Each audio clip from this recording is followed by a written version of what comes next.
episode 13. My guest is Maurice Littlejohn. If you're there, I'm not sure. Okay, Okay. here we go. All right. How are you? Good. How you doing tonight? I am great. I'm glad to have you here tonight. All right. Looks like I had to be a little fashionably late. The host had to let me in. So, but I'm here. So good to be. Well, if you don't mind, Maurice, do me a favor and introduce yourself. Okay. Yeah. So I am Maurice Littlejohn. Um, I'm the third brother of the Littlejohn brothers. Yeah, Rico. My brother, Dr. Carlos Littlejohn, was here on the show last month. So I'm rounding out the crew of Littlejohn brothers. And married with two kids, MJ and Kendall. So that's me. Okay. Well, Maurice, when I had Carlos on, I talked about a little bit about like y'all growing up and whatnot. Hmm. What shaped it and molded you into the man that you are today? I would say really just watching my mother, how she raised us. Um, of course, with the help of our father and really a community.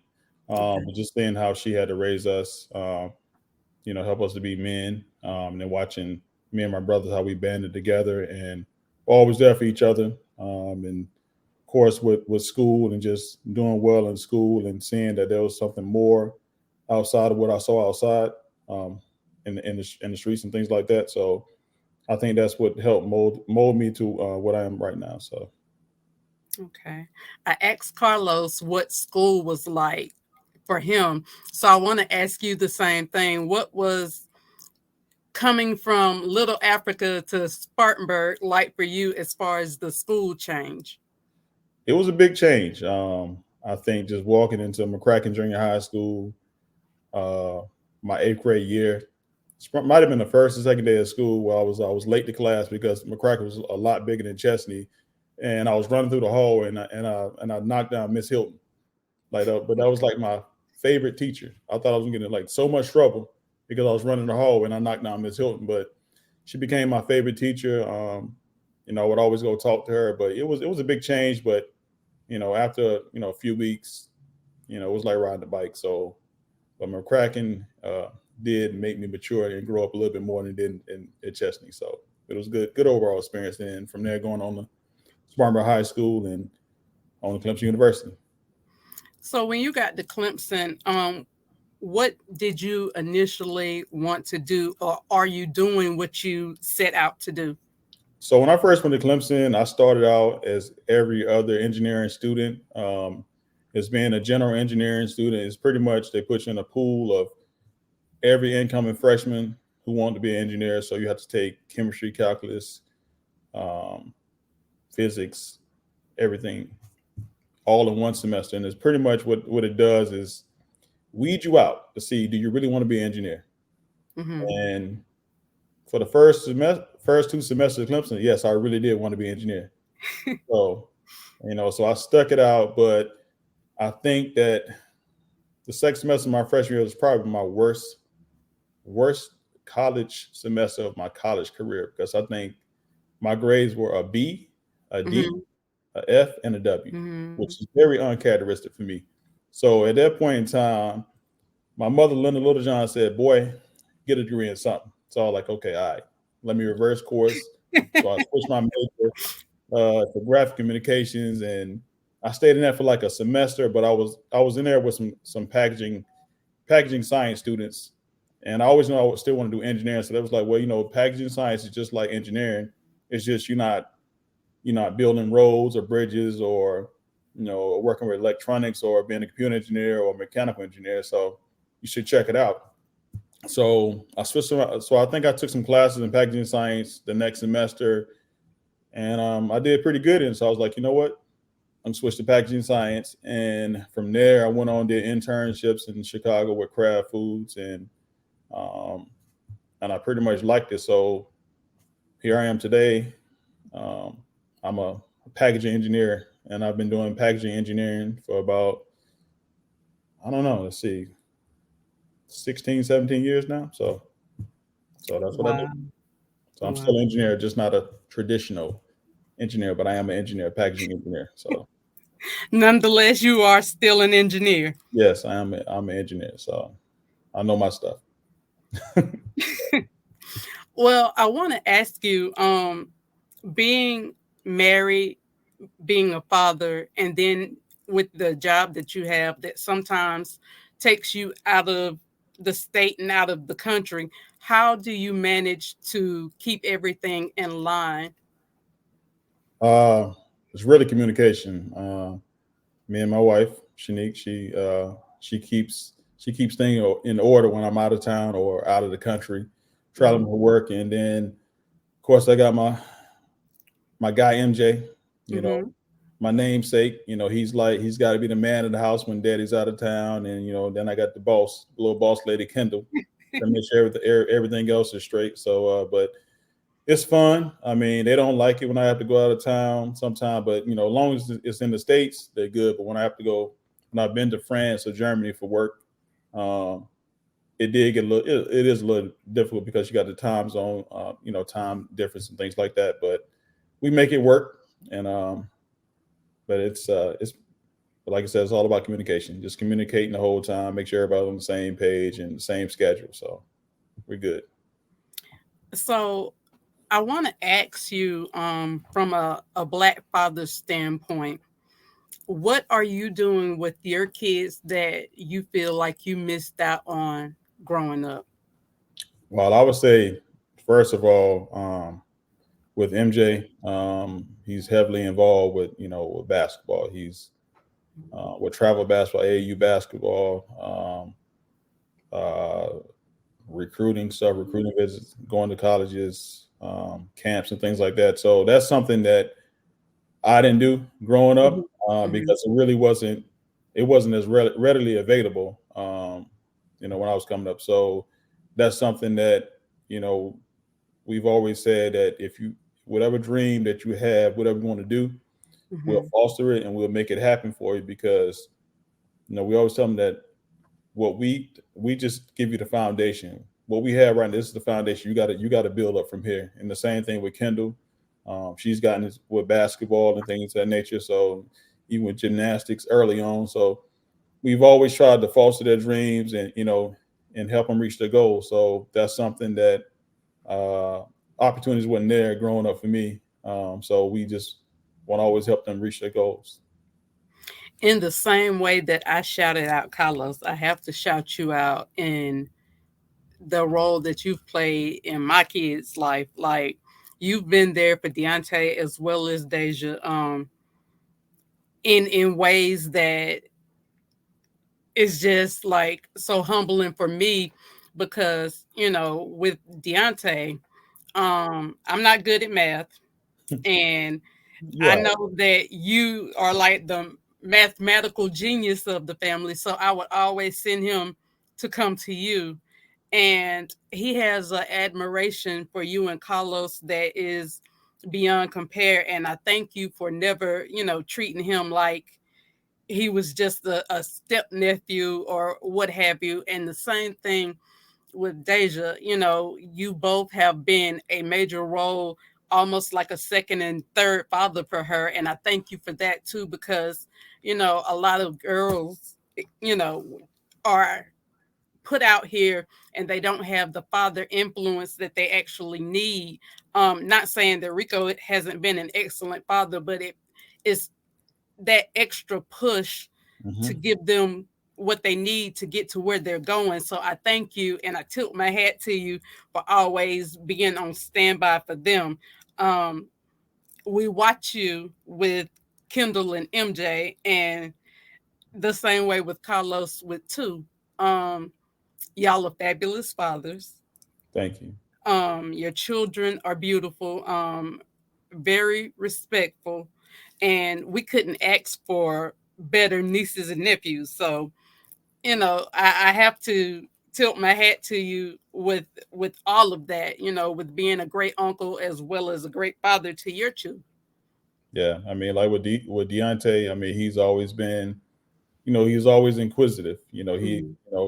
he's never shied away from coming to me, asking me questions about things. I never sugarcoat anything for him either. I always tell him real advice, whatever he needs to know or hear, I tell him. So I never ever looked at him as just, you know, a throw in.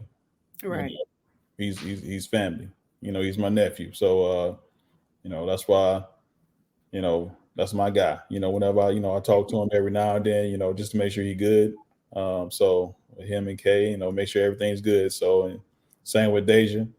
I'm probably the stern uncle, I would say, Right. because I don't, like I said, I don't sugarcoat. If you don't want my opinion, don't ask me, Right. because I'm pretty blunt. So, but I think they appreciate it, whether They it's it or do. not. But but it's just something I think that with them being young and growing up, that you rather hear it from family than to hear it outside of family. So Right. I'll always be one to to tell them the truth and not Right. sugarcoat it.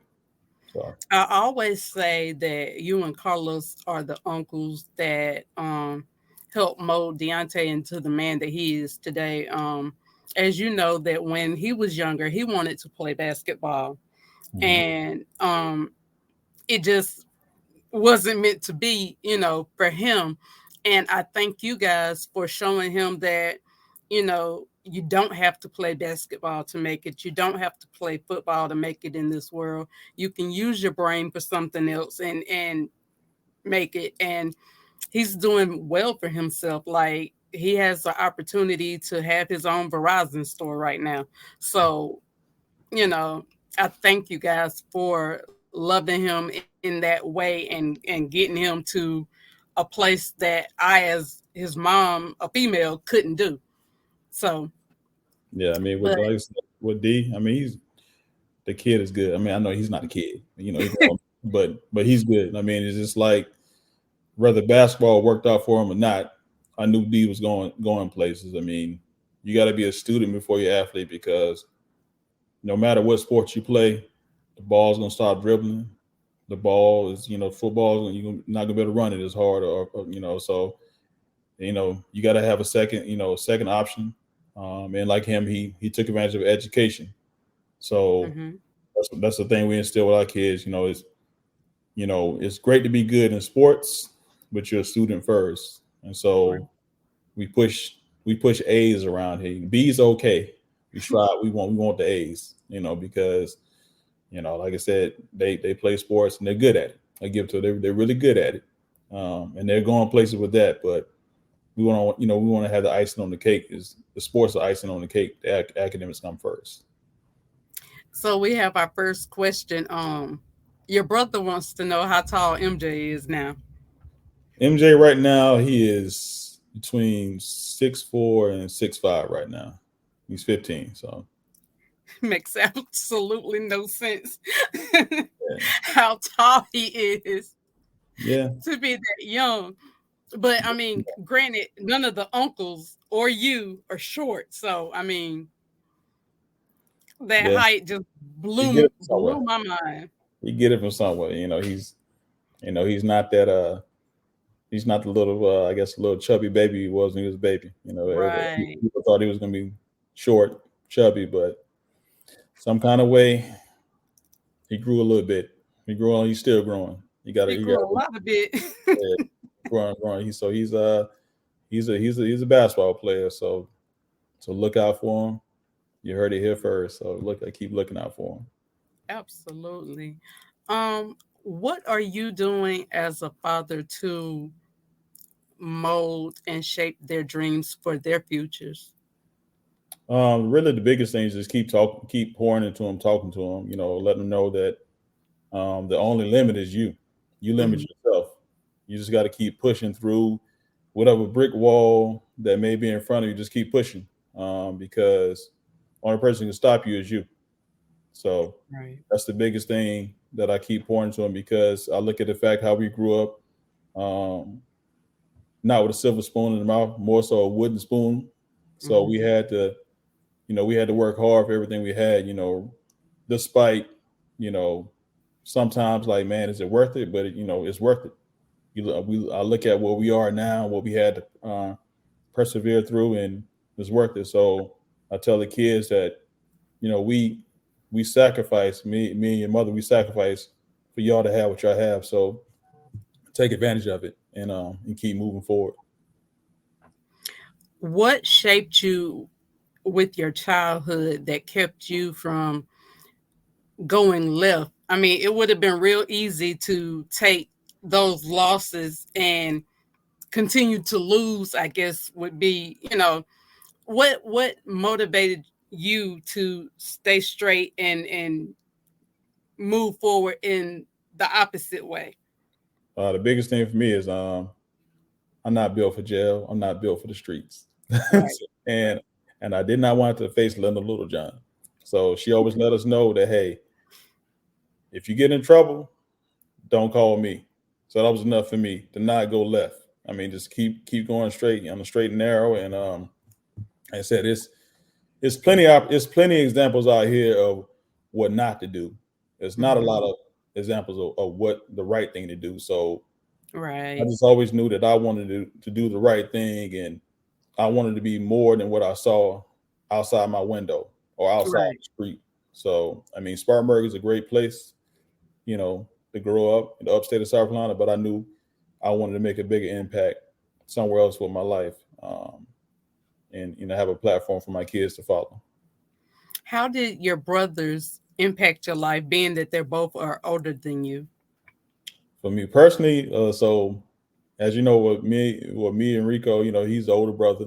Rico is a man of few words, as you know, but Mm-hmm. but what Rico is a person that he leads by example, and you kind of sort of just you have to kind of sort of just watch his movements. You have to watch what he does and how he does things, and that's the thing I picked up from him, just watching how he conducts himself. I mean, he early on with him being the father with Deja. I was still in I was a freshman in college. Actually, the summer before I went to college is when Deja was born, and Mm-hmm. so him bringing Deja to Clemson University to see me when she was like a little baby, just seeing how he interacted with her, that gave me the first glimpse of what being a young father was, and how to move with your child.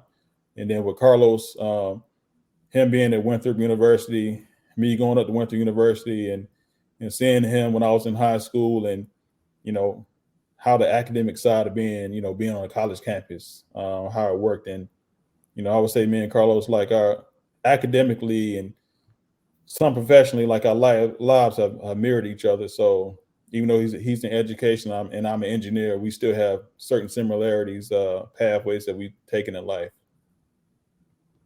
Okay. Oh well. I have enjoyed being a member of this family for 21 years legally. Um, we I like to say that we grew up together because your mom took care of my grandma. Hmm. And so I got to meet you guys as children, and um you again when you came to McCracken. Yeah, So, I feel like we all grew up together, and it's been, you know, one wild ride right after another. And like everything that you guys have accomplished, we've been so proud of you. Like, when you went off to Clemson and we would come down, me and Rico would come to get you before you got your first car and stuff like that. And I remember one time in particular, we came down there and we had Deontay to knock on the door, yeah, and we moved away from the door to see, how you would react. But you wasn't the one that came to the door. Your roommate was, and he was like, "Who is this little boy standing here at this door?" yeah, But um, it's always fun when we all get together and come together. I'm adopted, and I've oftentimes felt out of place and felt like I didn't belong, but I've never had to question my position in this family. And so, you know, I look at you and Carlos like brothers, like y'all are my brothers as well. So, y'all mean the world to me. And the nieces and nephews, they're like the icing on the cake. yeah. So, um, I'm not going to hold you. I just wanted to bring you on and basically shower you with your flowers while you can smell them, Appreciate and and just let you do you for a moment and brag on the babies and the missus for a while. But what would you tell someone um heading off to college and not knowing exactly what it is that they want to do? What advice would you offer up to someone that's just confused as to what they're supposed to be doing? and I would tell them that, go to college with your eyes wide open. Hmm. Look around, feel the vibrations of the campus and the people around. Don't be afraid to explore, you know, anything your first year. Positive experiences, and Right. you're gonna have some negative ones too, but that shapes and mold who you are. So find something that find a major that you're gonna enjoy doing, where work doesn't feel like work every day. When you get a job, that you're having fun. So find something that you feel like when you get up every morning that this is something I want to do. Don't just go find a major because of the prestige of it, because of a doctor or a lawyer or a dentist or something. Those are very prestigious careers, but it also takes a lot of work.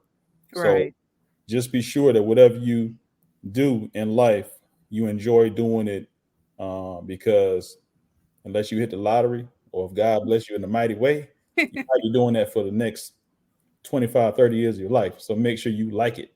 Um, so and I would tell any young person that just go and just be a blank palette. Right. Let college be a palette for you, and just paint your own picture of what you want your life to be like, and and everything will work out for you if you just follow that path of success.